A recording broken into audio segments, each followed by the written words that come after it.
Doctor கு சிவராமன் சொன்னாங்க திணை வந்து கண்ணுக்கு ரொம்ப ரொம்ப நல்லது. அது எனக்கு என் தங்கச்சிக்கு ரொம்ப ரொம்ப அவசியம். இன்னைக்கு சத்தான திணை பொங்கல் எப்படி செய்யறதுன்னு பார்த்துடலாமா? ஒரு கப் திணை எடுத்துருக்குறேன், அரை கப் பாசி பயிர் எடுத்துருக்குறேன். இதை ஊற வச்சு எடுத்துக்கலாம்.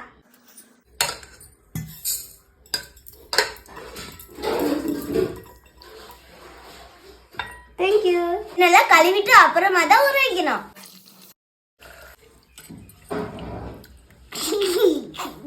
நம்ம எந்த கப்ல அளவு எடுத்தோமோ அதே கப்ல 6 கப் தண்ணி ஊத்திக்கலாம். ஒரு 10 நிமிஷம் அப்படியே ஊறட்டும். 1/2 நேரம் ஊறி இருக்கு. இது கூட பொடிசா இஞ்சி மஞ்சள் சேர்த்துக்கலாம். இது கூட கொஞ்சம் நெய் சேர்த்துக்கலாம். நெய் சேர்த்தா அடி பிடிக்காதுன்னு சொல்றாங்க, பாப்போம். ரொம்ப தீவிக்க வேண்டாம், மீடியமா வச்சுக்கோங்க.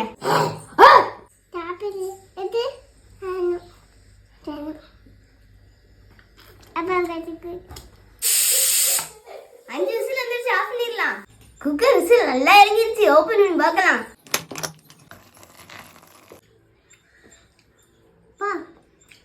நல்லா மசிச்சிருக்கு பாருங்க. பொங்கல்னா இப்படிதான் இருக்கணும்.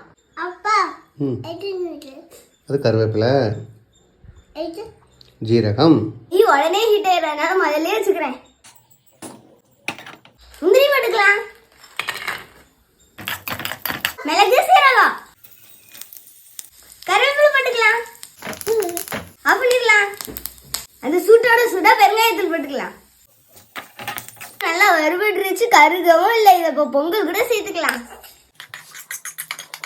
அவ்வளவுதான். உப்பு போட்டுக்கின்னா திணை பொங்கல் ரெடி. நீ சாப்பிடு, நீ சாப்பிடு. தேங்க்யூ.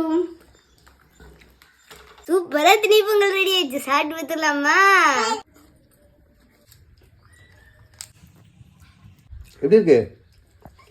டேஸ்ட் சும்மா சொல்லக்கூடாது, சூப்பரா இருக்கு. தரம். கண்டிப்பா ட்ரை பண்ணி பாருங்க.